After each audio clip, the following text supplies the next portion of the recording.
Apa khabar semua? Korang semua pernah dengar kan enjin ni bunyi dia macam mana?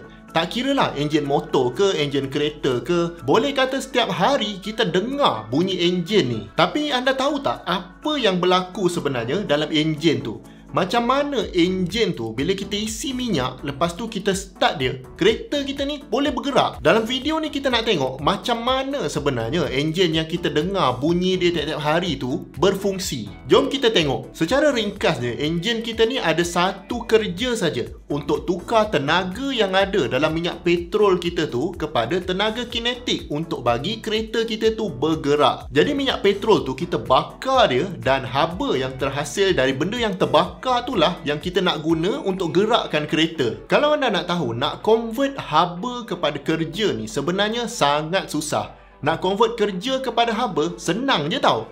Contohnya kalau kita gesekkan tangan kita macam ni, rasa makin panas kan? Maknanya apa yang kita buat sekarang ni adalah convert kerja kepada haba. Okey, sekarang ni cuba ambil balik haba tu, guna untuk gerakkan balik tangan kita. Impossible kan? Itu yang saya kagum tu dekat siapa yang cipta enjin ni. Entah macam mana dia boleh terfikir cara untuk convert haba kepada kerja. Baik, bila kita pump minyak masuk dalam kereta kita, minyak tu akan pergi dekat tangki minyak lah. Dan dalam tangki minyak ni ada pump untuk pump minyak kita masuk dalam enjin. Minyak ni pula akan bercampur dengan udara sebelum kita bakar dia dalam enjin. Kalau enjin dulu, tugas untuk campurkan minyak dengan udara ni carburetor lah yang buat. Kalau korang nak tahu secara detail pasal carburetor, boleh klik video dekat sini. Tapi untuk enjin moden sekarang, minyak petrol kita akan ada sistem delivery dia sendiri. Dan sistem ni akan gunakan fuel injector untuk inject minyak terus masuk ke dalam silinder enjin kita betul-betul sebelum kita nak bakar dia. Sebut pasal silinder enjin ni, dalam silinder tu kan ada satu komponen yang kita panggil sebagai piston. Piston ni dia akan bergerak turun naik dekat dalam silinder. Jadi dekat atas piston tu lah yang kita panggil sebagai tempat pembakaran minyak. Bila minyak ni kita bakar dia, dia akan tolak piston tu ke bawah silinder. Dan bahagian bawah piston ni pula dia bersambung dengan connecting rod. Dan connecting rod ni pula bersambung dengan crankshaft. Jadi connecting rod ni lah yang translate pergerakan turun naik piston kita kepada circular motion crankshaft tu. Crankshaft ni pula dia bersambung pada satu hujung dia dengan flywheel.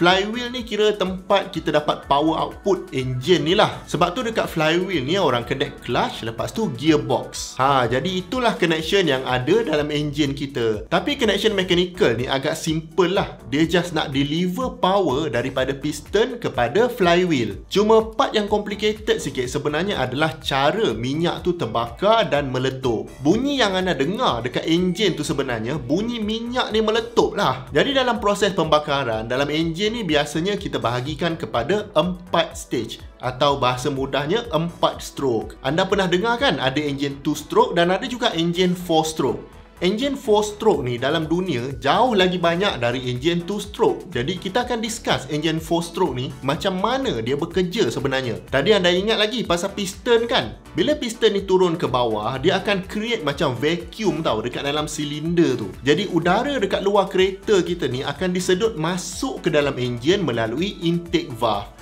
Jadi proses ni kita panggil sebagai intake stroke. Jadi bila piston ni dah sampai ke bawah, udara luar pun dah masuk, dah penuh dah dalam silinder ni, piston ni akan naik balik ke atas. Time piston ni naik, intake valve yang tadinya terbuka akan ditutup. Korang rasa apa yang akan berlaku? Piston naik atas ni, tapi udara tak boleh nak pergi mana-mana.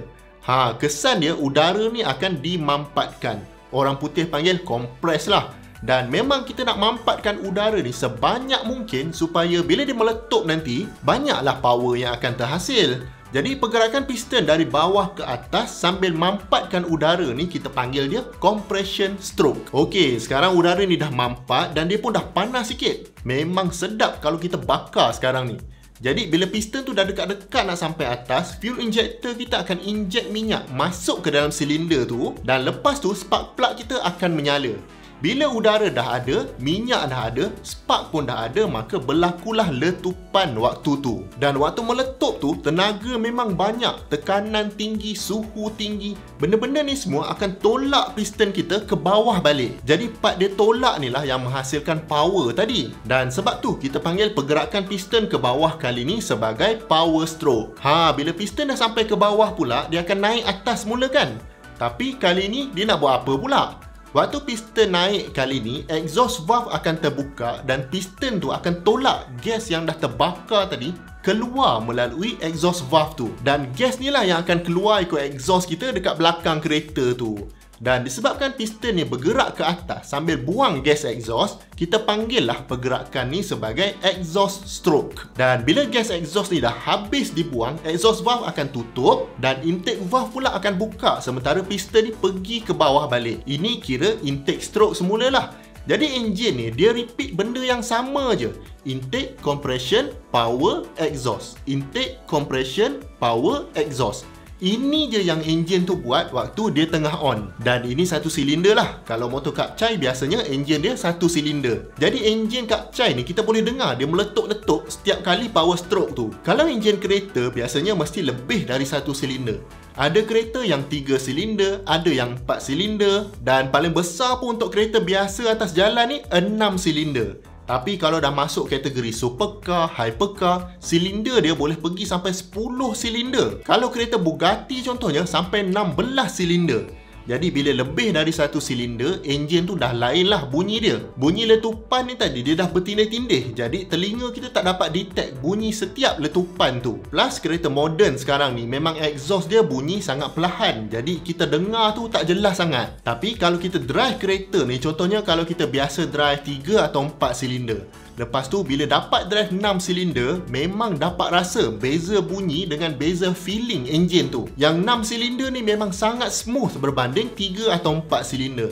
Yang 16 silinder pula saya tak tahulah feeling dia macam mana sebab tak pernah rasa. Satu lagi, kalau kata enjin korang 1.5 liter ataupun 2 liter, apa maknanya enjin tu 2 liter? Jadi 2 liter ataupun 2000 desimeter padu ataupun 2000 cc ni menunjukkan jumlah isi padu silinder tempat minyak anda terbakar tu. Jadi kalau satu silinder tu dia punya bore kali dengan panjang dia katakan 500 cc, lepas tu ada 4 silinder, total isi padu akan jadi 2000 cc lah ataupun 2 liter. Itu yang orang panggil enjin tu 2 liter. Tapi rahsia dia, isi padu ni sebenarnya biasanya kecil sikit dari yang manufacturer bagi tahu.